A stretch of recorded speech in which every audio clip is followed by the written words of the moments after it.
Are you down to talk about Officer Downe? Because I'm always down to talk about Officer Downe. Downe. Greetings, friends, and welcome back to the 3-Minute Horror Show.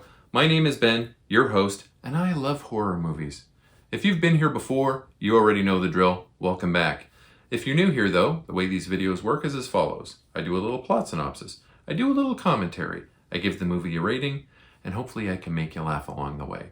And remember, I watch the bad movies so that you don't have to. You're welcome! Wait, do you think Disney can come after me for that? For real. Right to jail. I've added some new stuff to the repertoire back here, and I've had to move my lights around, and if you think it looks good, or not, let me know in the comments. Today I'll be reviewing the movie Officer Downe from 2016. This is a movie based on a graphic novel about an unkillable cop waging a savage war against crime in a near-future city, and the young rookie who develops an interest in his well-being. This movie was directed by Sean Crahan, aka Clown from the band Slipknot. It's the only non-Slipknot related feature that he's ever directed. Slipknot are my favorite band, you've seen my shirts, and I don't think I'm letting my bias show when I say that I think he did a pretty good job with this one. Officer Downe is not streaming for free in Canada, so you'll have to find yourself a copy. But if you're one of my American pals, it's streaming all over the place in the USA. Go bananas.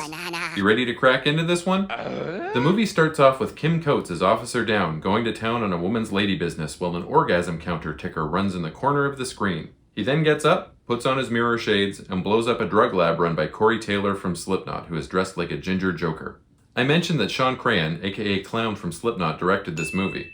He's also in it, along with Sid Wilson, the partner of Kelly Osbourne, who is still in Slipknot, and Chris Fain, who was fired from Slipknot a few years ago. There are also a cavalcade of other small cameos in this movie, including Glenn Howerton from It's Always Sunny in Philadelphia, with a funny British accent, Alison Lohman as a killer nun, the aforementioned Slipknot boys, and Lindsay Pulsifer from True Blood, but she's in an animal mask the whole time, so you might not recognize her.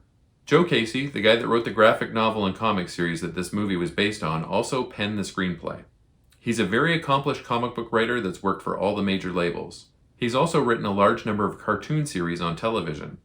Apparently, he's one of the group of guys that created the Ben 10 franchise of comic books, cartoons, video games, and action figures, so he's probably doing quite well for himself.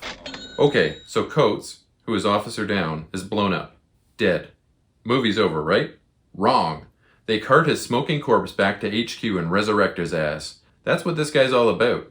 He's a super violent, super strong, unkillable cop. After getting blown up, the chief, who is Dexter's boss from Dexter, decides that he needs backup to follow him around and clean up his messes. She's got a group of 4 cops to do the job. One is a young rookie who seems to care quite a bit about Downe and how this all works. Downe is kept alive via the strong psychic abilities of a group of severely physically disabled people who are powering a machine with their brainwaves.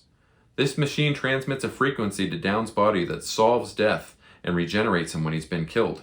As a result of this, every single one of these souls that power the machine share a special bond with Downe, and during the climax of the film, this becomes quite touching.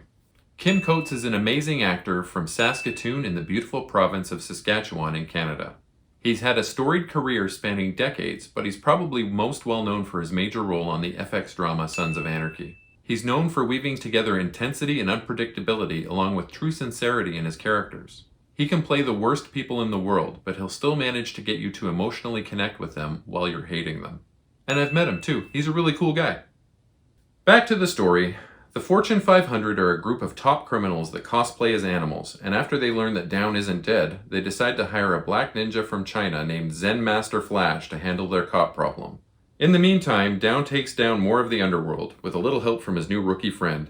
The action is very comic book, but that makes sense, since this was based on a comic book. Eventually, Flash catches up with Downe via a trap, and the science that keeps him alive is put to its ultimate test.